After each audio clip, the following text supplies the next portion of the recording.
जय श्री राधे राधे। सबसे पहले आप सभी को मेरा प्यार भरा प्रणाम, छोटों को आशीर्वाद और ढेरों शुभकामनाएं। उम्मीद करती हूँ सब बढ़िया होंगे, स्वस्थ होंगे, सुखी होंगे। मैं भी बढ़िया हूँ। तो आज एक छोटी सी वीडियो में फिर शूट कर रही हूँ। आजकल के इस भाग दौड़ की जो ज़िंदगी है ना, इसमें कई चीज़ें हमसे छूट जा रही हैं, कई रिश्ते हमसे टूट जा रहे हैं, कई संबंध हमसे बिगड़ जा रहे हैं। जितनी जीवन में सुख सुविधाएं होती उतनी भाग दौड़ ज़्यादा हो रही हैं। एक दूसरे का पता नहीं चल रहा। घर में कई लोग हैं लेकिन पता ही नहीं है सब एक से जुड़े हुए हैं नहीं जुड़े हुए हैं। आ रहे हैं सब और अपने थक के आ रहे हैं, अपने वहाँ पे बैठ रहे हैं और मोबाइल देख रहे हैं। उसके बाद खाना वगैरह खा रहे हैं। एक दूसरे का हाल चाल नहीं पूछना, कुछ नहीं करना। ये हमारे जीवन में बना हुआ है। लेकिन सुख सुविधाओं के लिए हमें उतना भागना भी पड़ेगा, उतना कमाना भी पड़ेगा। और जहाँ कमाई और ये सुख सुविधाएं हमारे पे सिर चढ़कर बोलने लग जाएंगी, वहाँ हमारे जो अपने आत्मीय संबंध है वो बिगड़ने लग जाते हैं। चाहे वो घर परिवार का ले लो, चाहे बाहर का ले लो, चाहे सही सगे संबंधी का ले लो, क्योंकि हमें कहीं जाने की फुर्सत ही नहीं होगी। और जब फुर्सत नहीं है तो वो काम हमसे हो नहीं पा रहा है, उनसे हम जुड़ नहीं पा रहे हैं। हम केवल एक कॉल कर रहे हैं, व्हाट्सएप पे जुड़ रहे हैं, या कोई इंस्टा पे जुड़े हैं, कोई फेसबुक पे जुड़ रहे हैं, कोई यूट्यूब में जुड़ रहे हैं। मतलब ऐसे संबंध निभाए जा रहे हैं। हम लोगों से संबंध निभाना केवल टच हो गया है। तो ऐसी एक छोटी सी लघु कथा तो नहीं बोलेंगे, जीवन से जुड़ी हुई कथा है। एक माँ जिसका एक बेटा होता है और बचपन में जैसे 2-2.5 साल का बेटा था और उसके पिताजी चल बसते हैं, आकस्मिक मृत्यु उनकी हो जाती है। तो माँ अकेले पड़ जाती है। माँ बेचारे बहुत मेहनत करके उस बच्चे को पढ़ाती है, लिखा। तो वो बच्चा जब धीरे धीरे बड़ा हुआ, बच्चे की भी किस्मत अच्छी थी और माँ की मेहनत भी कामयाब हुई, तो वो बच्चा ऐसे अफसर बन गया। तो जब उसके बच्चा इतना बड़ा ऑफिसर बन गया तो वो बच्चा मैंने अपने कामों में इतना व्यस्त हो गया। घर आता तो अपने घर परिवार जो बच्चों के साथ रहता है और माँ से भी बात करता, लेकिन इतनी बात माँ से नहीं कर पाता। हेलो हाय में बात होती, प्रणाम होता, सब कुछ होता है, लेकिन इतने सार माँ के साथ बैठ नहीं पाता था। तो नहीं बैठा तो अपने कामों में इतना लगा रहा कि धीरे धीरे उसको माँ की याद में रही। आता, खाना खाता और सो जाता है, फिर उठता, सुबह नाश्ता वगैरह करता, फिर चले जाता है। मैंने माँ को पता ही नहीं बेटा घर आ गया चले गया। ऐसे होते होते तो बीच बीच में बेटा सामान लाता था, तो सबके लिए लाता था, अपने परिवार बच्चों के लिए लाता था, अपनी माँ के लिए लाता, सब लाता था। तो काफ़ी समय बीत गया। बच्चे ने एक दिन वो घर ही पे रहा। उसने कहा कि सबके लिए आज कुछ ऐसा लाते हैं कि जो पसंद का हो, सबकी अपनी अपनी पसंद। आज तो मैं अपने पसंद से लाता हूँ आप लोगों के लिए, पर आज आप लोगों की पसंद से लाऊंगा। तो उन्होंने जो अपनी मिसेज है सबसे बच्चों से सबसे पूछा, सबकी पसंद की लिस्ट बनाई। अंत में वो अपनी माँ के पास गया। माँ कि आज आप अपनी पसंद का कोई सामान, अपनी पसंद का जो चीज़ आपको चाहिए वो बताओ, क्योंकि हमेशा मैं अपनी पसंद का लाता हूँ। जरूर नहीं जो मेरी पसंद होगी वो आपकी पसंद होगी, तो आप अपनी लिस्ट दे दी। तो मैंने कहा मुझे क्या चाहिए, कुछ भी नहीं चाहिए। उसने कहा फिर भी जो आपको सबसे अच्छा लगता है लिस्ट मुझे दे दो। माँ अंदर गई और माँ ने एक कागज़ में कुछ लिख के बेटे को थमा दिया। बेटे ने भी देखा नहीं, उसने भी लिस्ट अपने पॉकेट में रख दी। बाजार गई, सारा सामान, सारी शॉपिंग हो चुकी थी।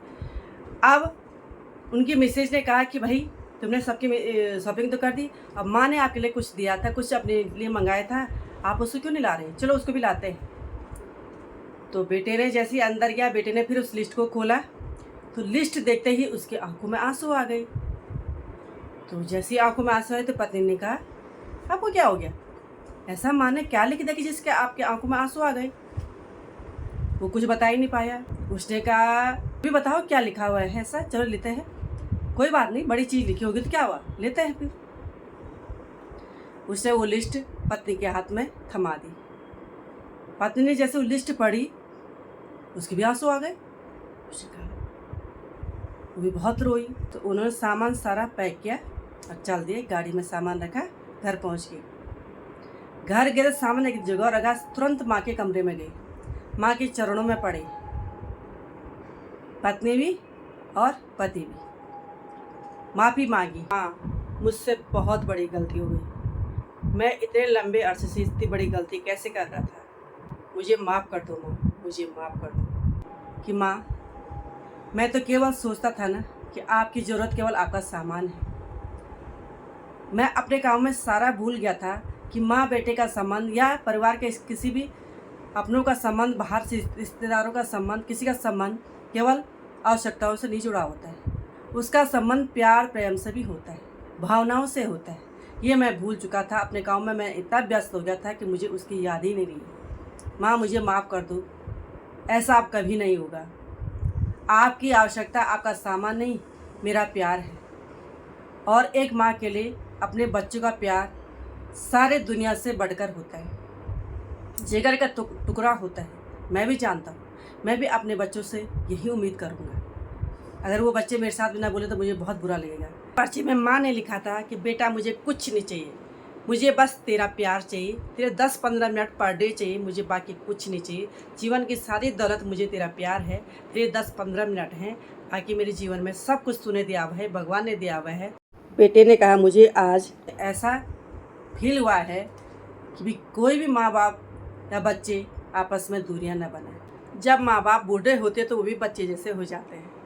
उनको आपके सामान की ज़रूरत कम पड़ती है, आपके प्यार की ज़रूरत ज़्यादा पड़ती है। तो कम से कम 10-15 मिनट माँ बाप के साथ बैठ कर के उनके साथ शेयर करें, पुरानी बातें शेयर करें, जो भी ये हंसे बोले उनके साथ 10-15 मिनट बिताएं और तब जाकर अपने कामों करें।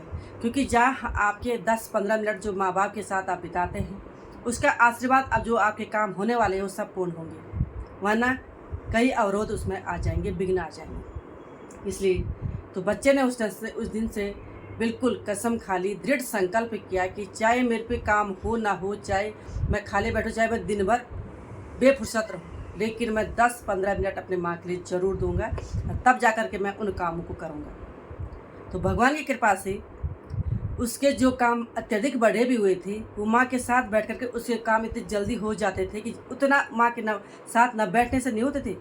जबकि वो काम पे लगा रहता तभी उसके काम में अवरोध आता था, लेकिन जब वो माँ के साथ बैठता उसके काम कब पूर्ण हो जाते उसको पता ही नहीं चलता था। खुशी भी और आत्मीय संतुष्टि भी होता था। फिर उसकी पत्नी ने भी उसकी माँ के चरणों में सिर रखा और कहा, माता जी मुझसे भी भूल हो रही थी, मैं भी आपके साथ कम ही बैठी थी और बच्चों में ज़्यादा बिजी हो गई थी। आज से आप और मैं और ये लगातार 10-15 मिनट कम से कम अपनी बातें करेंगे, घर गृहस्थी की छोड़ कर केवल अपनी बातें करेंगे और समय गुजारेंगे इतने में। तो आज से मैं भी संकल्प लेती हूँ कि कभी भी ऐसा समय नहीं आएगा जब हम आपके साथ नहीं बैठेंगे। तो उम्मीद करती हूँ आपको भी कहानी अच्छी लगेगी। और कुछ दिन पहले मेरे हस्बैंड भी कह रहे थे कि यार बहुत दिन से मैं अपने गढ़वाले में बाबा बोलते ना, अपने बाबा के साथ नहीं बैठ पाया। माँ तो हमें बाहर मिल जाती, खाना खिलाते, सब कुछ करती है, लेकिन पिताजी होते कि आजकल गर्मियों के दिन हैं तो अंदर ही रहते, बाहर बहुत कम जाते हैं और वो ज़्यादा रह भी नहीं पाते बाहर, ज़्यादा लेटने का काम करते हैं, सोए रहते हैं। तो मैं कभी कभी तो उनको देख ही नहीं पा रहा हूँ। हम आ रहे काम से सीधे खाना खुना खा के सो जा रहे हैं या अपना घूमने चले जा रहे हैं, तो उनके साथ नहीं बैठा जा रहा है।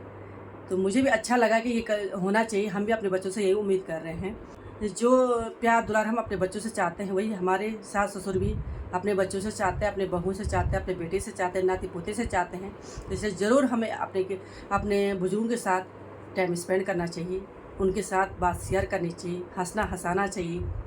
क्योंकि माँ बाप भी जो बुजुर्ग हैं वो बच्चों के तुल्य होते हैं।